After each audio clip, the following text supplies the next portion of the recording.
This is her sewing machine, Felisa's sewing machine. One by one, the Rincon children grew up, finished school and married, and moved away. When they had all left, Felisa said to her father, "I've done my work. I've raised my sisters and my brothers. I want to go to New York." "What?" cried Don Enrique. "Aren't you happy here?" "Yes, papi," she said, and her voice was soft but strong.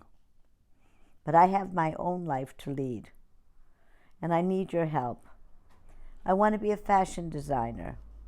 I know how to make dresses, but I hope to be so much more, to see the world and help myself and others too. Why do Puerto Ricans import clothes when almost every Puerto Rican girl can sew? My dream is to create jobs for needy women. In New York, I can learn how to run a business. It's time for me to go." "I can't say no. You've been a loving daughter, a gift to our family, like the Coquís of our land, whose spirit never quits." "But Coquís that leave home lose their song." He blinked away a tear. "Darling Felisa, don't stay away too long."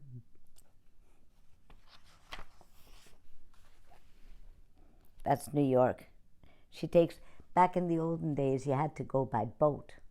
Airplane wouldn't take you there. Felisa sailed off to New York, like millions before her who had crossed the ocean to seek their fate. She felt her pulse beat hard.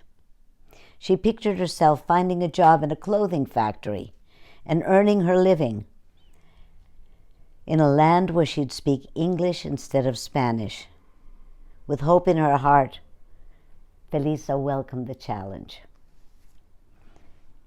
As her ship approached the harbor, there loomed an image of a woman, magnificent to behold, the Statue of Liberty, a broken chain underfoot, and in her hand a torch, and in the other hand a book of law.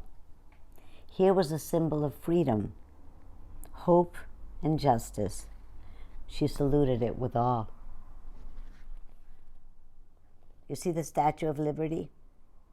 Okay. Here's the picture.